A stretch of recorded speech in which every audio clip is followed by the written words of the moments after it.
नमस्कार, स्वागत है आपका बात बेबाक में। आपके साथ मैं हूं अभिषेक कात्यायन। बिहार के दरभंगा रेलवे स्टेशन पर एक पार्सल में धमाका होता है।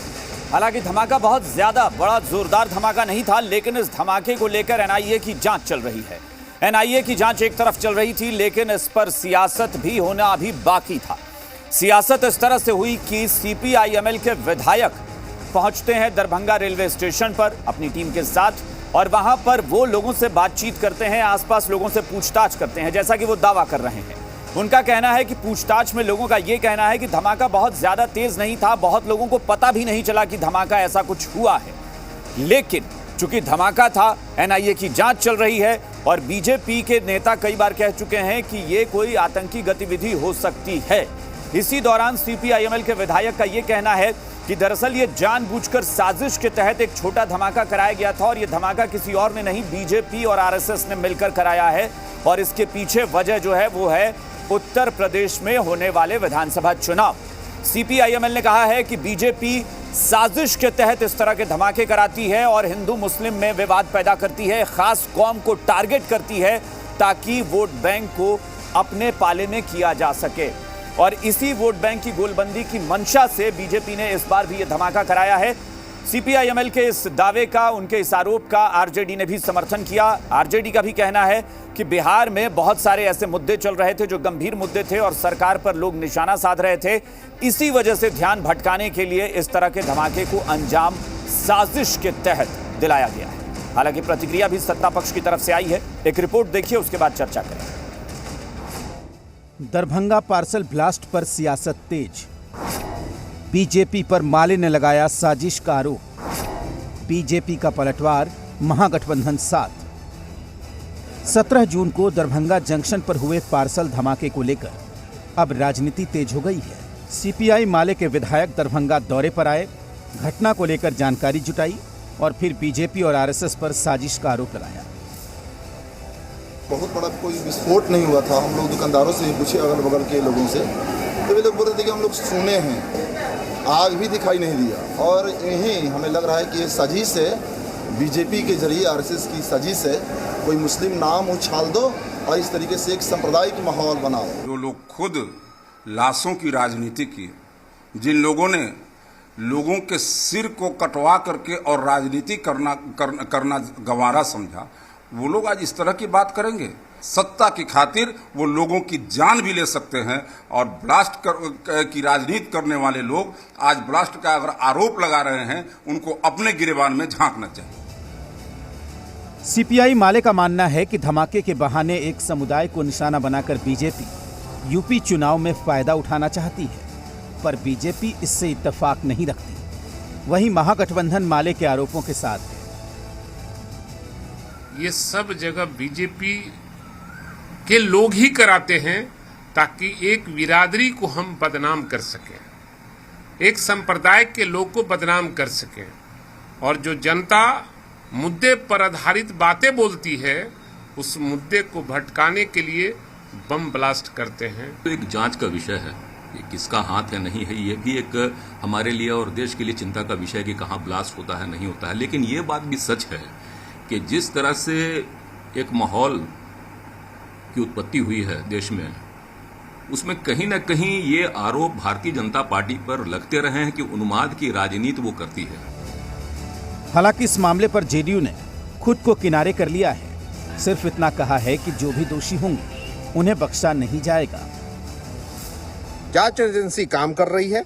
जांच के उपरांत जो भी व्यक्ति दोषी पाए जाएंगे उस पर कार्रवाई की जाएगी। फिलहाल तो सीपीआई माले ने दरभंगा पार्सल ब्लास्ट के मामले में नया एंगल देकर बिहार में सियासी तूफान ला दिया है।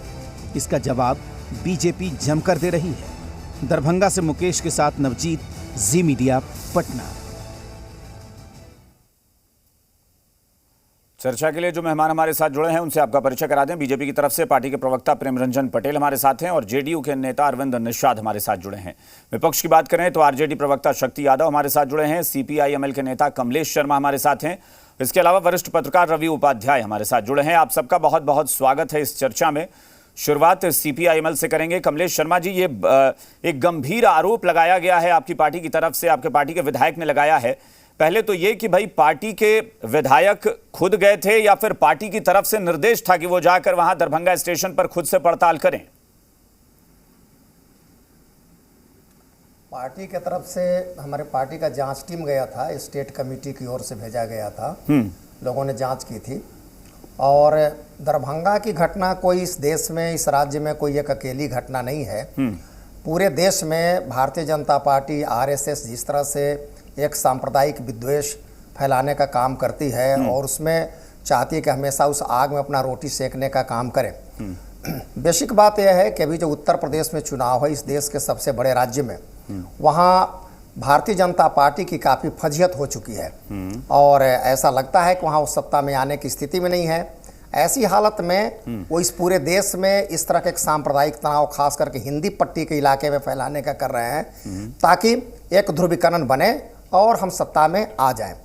दरभंगा के बगल में ही आप समस्तीपुर की घटना को देख सकते हैं जहां दो लोगों के बीच, मोहम्मद हसनैन और श्रवण यादव के बीच में नाला को लेकर के एक विवाद था। दोनों में एक झड़प भी 19 तारीख को हाथापाई दोनों के बीच में हुई थी, लेकिन उस मामले को लेकर के इतना तुल दिया गया कि आसपास के वहाँ जो भारतीय जनता पार्टी और आरएसएस के जो नेता हैं उन लोगों ने महेंद्र यादव की जो श्रवण यादव की जो हत्या हुई उसको लेकर के लोग रोड जाम किए हुए थे, गिरफ्तारी की मांग कर रहे थे। मोहम्मद हसनैन का कोई घटना घटी है तो स्वाभाविक तौर पर लोग रोड जाम करते हैं, अपना गिरफ्तारी की मांग करते हैं, होना ही चाहिए।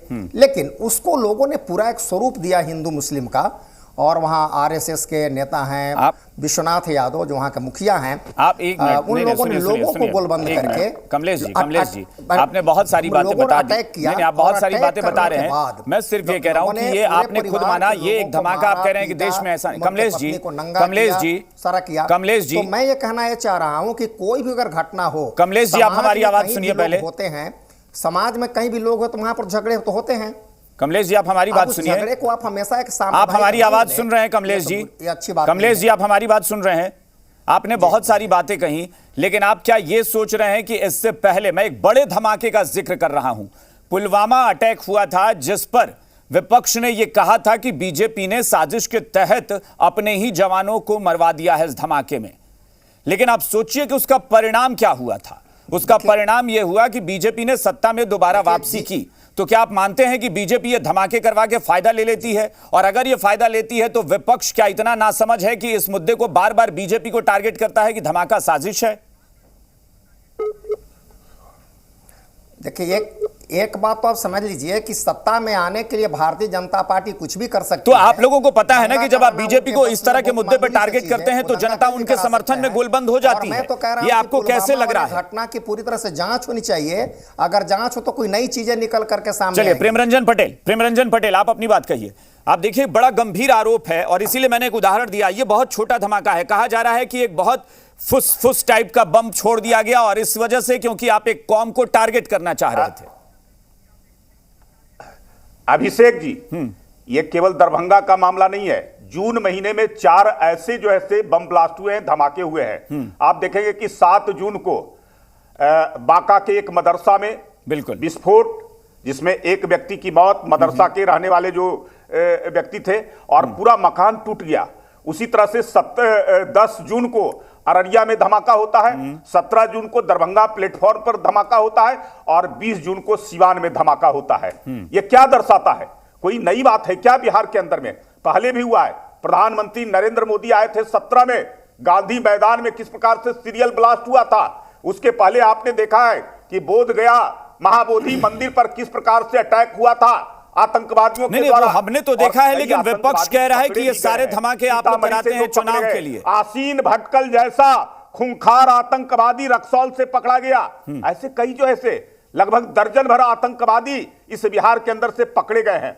तो ये क्या दर्शाता है? ये लोग उसका समर्थन कर करके उसको मजबूत बनाने की स्थिति में करते हैं। हमारी सीमाएं लगी हुई है बिहार से, नेपाल बांग्लादेश से लगा हुआ है, और सीमाएं खुली होने के कारण कहीं ना कहीं जो ऐसे उन सीमाओं के माध्यम नहीं, आप इस बात पर आइए ना कि आज विपक्ष एक बार फिर से, मैं फिर कह रहा हूं, पुलवामा अटैक की तरह एक बार फिर से आरोप लग रहा है कि आप चुनाव जीतने के लिए ये करवा रहे हैं। ये तो आरोप है ना, विपक्ष लगा रहा है। जवाब आप उनको दीजिए, आप हमें तो बताएंगे नहीं। देश के लिए हम लोग नहीं, इनका तो काम है बोलना।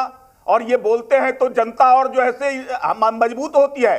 उनको लगता है कि ये लोग आतंकवाद समर्थित हैं, पाकिस्तान के आतंकवादियों के समर्थन में ये लोग बोलते हैं, उनको और मजबूत बनाने का काम करते हैं। हम लोग लड़ रहे हैं, देश के लिए लड़ रहे हैं, ठीक है, शक्ति यादव आतंकवादियों से लड़ रहे हैं, देश के दुश्मनों से लड़ रहे हैं। देखिए, आप मुख्य विपक्षी दल हैं, ठीक है। शक्ति यादव जी, अच्छा लगता है शक्ति यादव जी से संपर्क टूट गया है। चलिए हम अरविंद निषाद जी के पास चलते हैं। अरविंद जी, आप अपनी बात कहिए, शक्ति यादव जी के पास उसके बाद चलेंगे।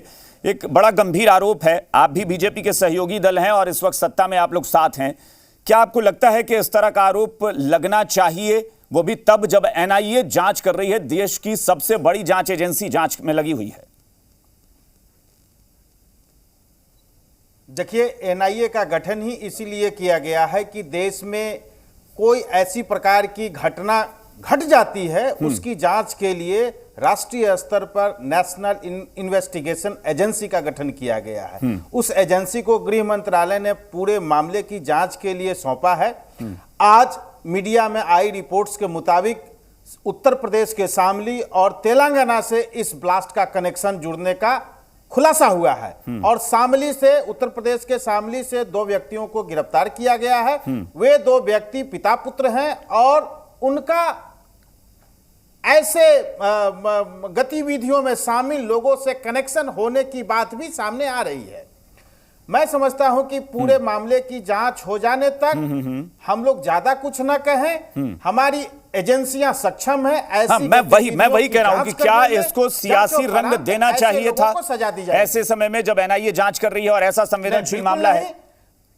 नहीं, बिल्कुल नहीं। देखिए, संवेदनशील मामलों में सभी राजनीतिक दलों को सावधानी बरतना चाहिए, क्योंकि यह देश और प्रदेश से जुड़ा हुआ मामला है, समाज से जुड़ा हुआ मामला है और अपनी जांच एजेंसियों पर भरोसा रखना चाहिए। हाँ, भाई, लेकिन सवाल यह है ना कि भले ही वो विपक्ष हो, आपके विरोधी हो, लेकिन विपक्ष का एक विधानसभा सदस्य जो सदन के अंदर बैठते हैं, वो अगर आरोप लगा देते हैं और पार्टी विशेष का नाम लेकर कि ये जानबूझकर कराया जा रहा है चुनाव के लिए, तो क्या नहीं लगता कि आतंकी गतिविधियों में जो लिप्त है उनको कहीं शह मिलता है? वो तो अपनी राजनीतिक रोटियां सेकने के लिए इस प्रकार की हरकत किया करते हैं और ऐसे लोगों से मैं अपील करना चाहता हूं कि कम से कम इस प्रकार के ऐसे आरोप प्रत्यारोप से बचें, ताकि हमारे देश का, समाज का भला हो। ऐसे आरोपों से राजनीति। शक्ति यादव जी में हमारे साथ जुड़ गए हैं, मुख्य विपक्षी दल हैं। शक्ति यादव जी, मैं आपके पास आ रहा था लेकिन आपसे संपर्क टूट गया था। आप जाहिर तौर पर, मैं फिर कह रहा हूं कि सबसे बड़ा दल है सदन में संख्या के हिसाब से और मुख्य विपक्षी दल हैं, एक जिम्मेदार विपक्ष की भूमिका भी होती है। क्या सीपीआई-एमएल ने जो कहा उसका आरजेडी भी समर्थन करती है? आरजेडी को भी लगता है कि नहीं, वाकई ऐसा है कि ये बीजेपी आरएसएस की साजिश है जो धमाका करवाया गया?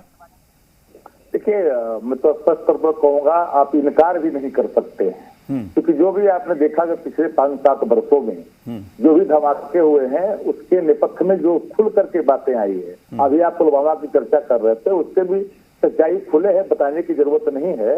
और जिस भटकल की बात कई साथी ने कर दिया, उसका संबंध भारतीय जनता पार्टी ने अपने ही एलआई पार्टनर पर संपोषित होने का आरोप भी लगाया था, संपोषण का आरोप लगाया था। लेकिन एक बात आपको माननी पड़ेगी कि जब चुनाव आते हैं और उसके पहले इस तरह की चीज जब होती है तो कहीं न कहीं प्रथम दृष्टया में शंका की गुंजाइश बन जाती है।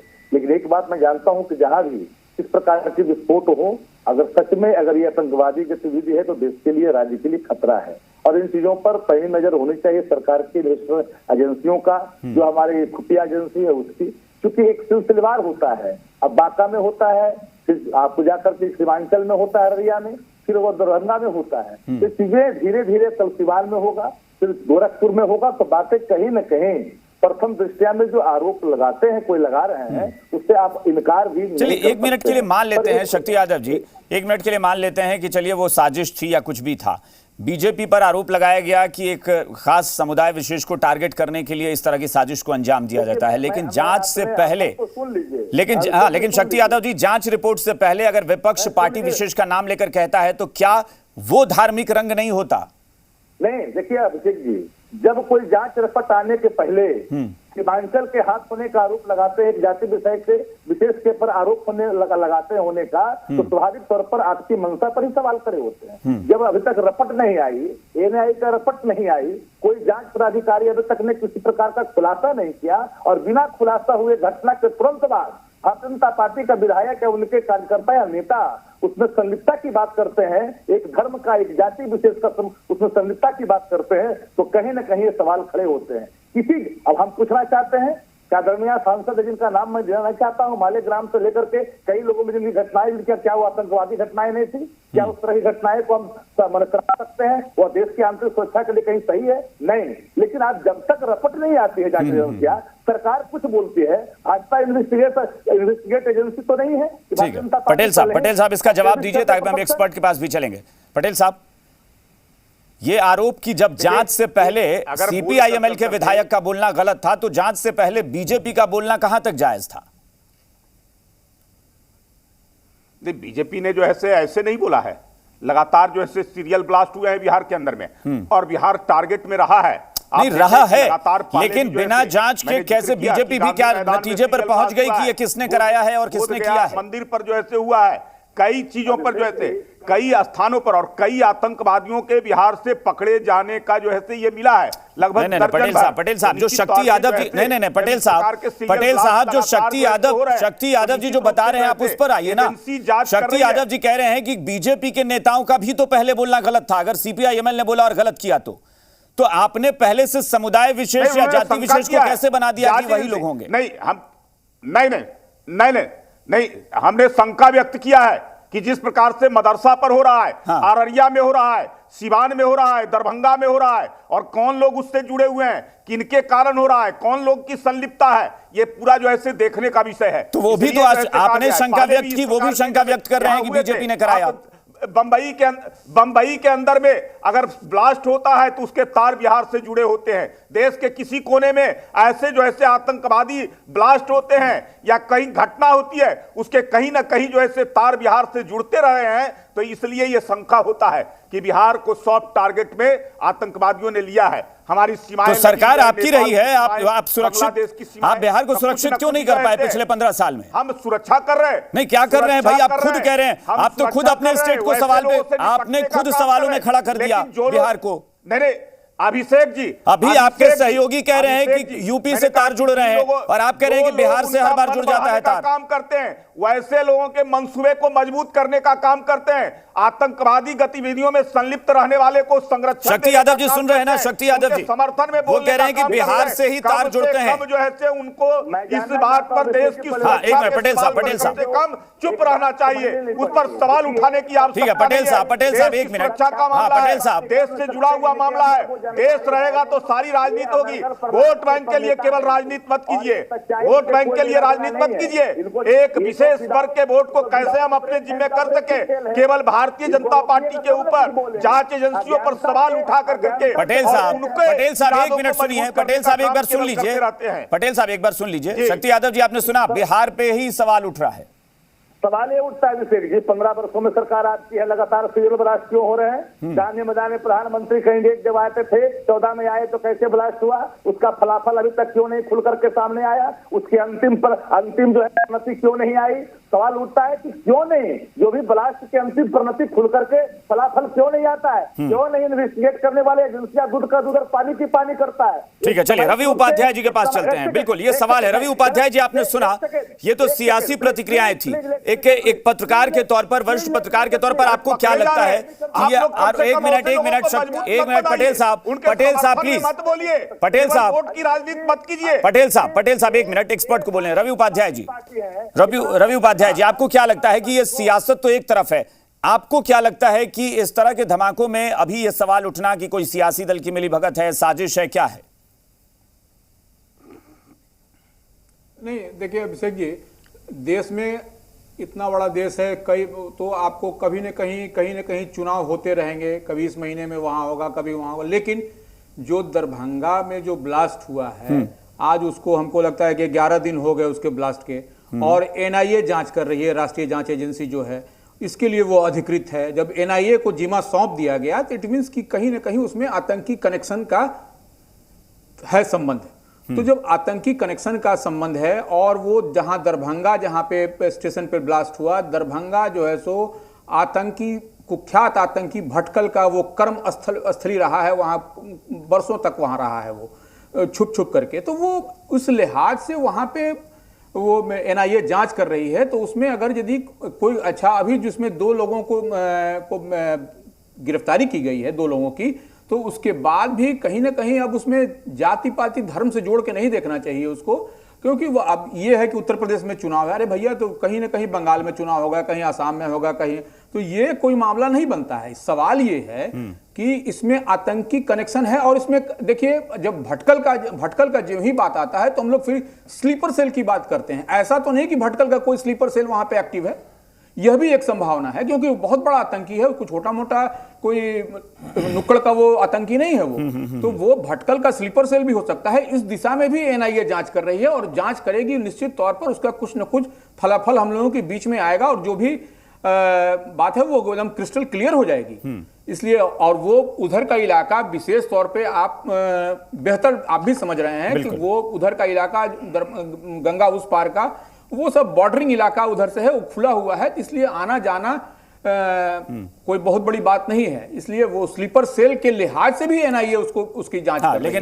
लेकिन एक समझना पड़ेगा। ठीक है, आपके पास फिर मैं आपसे एक छोटी प्रतिक्रिया लूंगा। कमलेश जी कुछ कह रहे हैं। कमलेश जी बहुत 10-10 सेकंड में, और फिर अरविंद निषाद जी से भी एक टिप्पणी लेंगे। कमलेश जी। जी, मैं कहना यह चाहता हूं कि एनआईए से भी बड़ा इन्वेस्टिगेशन एजेंसी जो है वो भारतीय जनता पार्टी है। वो बांका में सर्टिफिकेट दे रहे हैं। नहीं, मुझे लगता है कमलेश जी बोलने के समय सियासी बातें बोलने से पहले थोड़ा एजेंसी का सम्मान होना चाहिए। मैं फिर कह रहा हूं, ये कहना एनआईए को देखिए ऊपर समझते हैं। और दूसरी बात कि इनका जो अपना बैकग्राउंड है, इस बैकग्राउंड के कारण पूरा देश, पूरी दुनिया इनको शंका की दृष्टि से देखती है।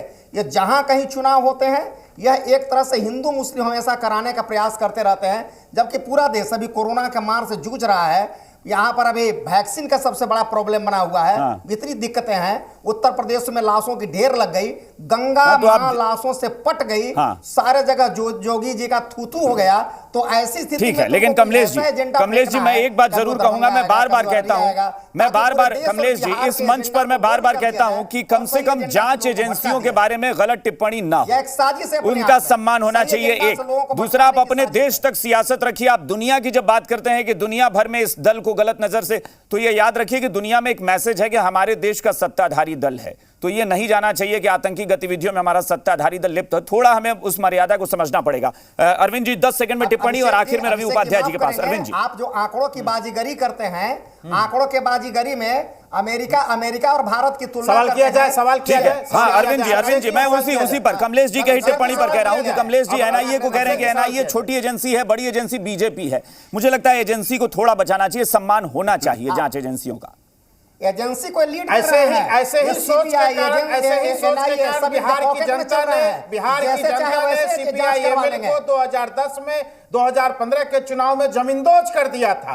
ये किसी प्रकार इस बार आए हैं तो अपनी उपस्थिति दर्ज करा रहे हैं जरूर, और ये बताना चाह रहे हैं कि मैं ही सबसे बड़ा धर्मनिरपेक्ष दल हूं और मैं ही सबसे बड़ा शुभचिंतक हूं। आने वाले दिनों में फिर ये जमींदोज होंगे, फिर इनकी कोई पूछने वाली नहीं होगी। जिस प्रकार के ये राजनीति करने चले हैं, जिनके साथ राजनीति कर रहे हैं, ऐसे चलिए ठीक है, लेकिन जांच होनी चाहिए। मुझे लगता है निष्पक्ष जांच होनी चाहिए। रवि उपाध्याय जी आखिरी टिप्पणी, चूंकि भारतीय जनता पार्टी ठीक है रवि उपाध्याय जी, भारतीय जनता पार्टी की इच्छा से उनके दया पर जो मुख्यमंत्री बने हुए सत्ता, ठीक है। अरे भाई आप किसके बल पर आए हैं? अब छोड़िए, किसके बल पर आए हैं? किसके साथ मिलकर करके? हम तीसरे ये चीज आपको 2010-15 में बुझा गया था। कहां कृपा पात्र? माफी चाहूंगा, बहुत शुक्रिया। समय हमारे पास नहीं है। बहुत शुक्रिया आप सबका चर्चा में शामिल होने के लिए। बात विभाग में फिलहाल इतना ही। बने रहिए जी बिहार झारखंड के साथ। नमस्कार।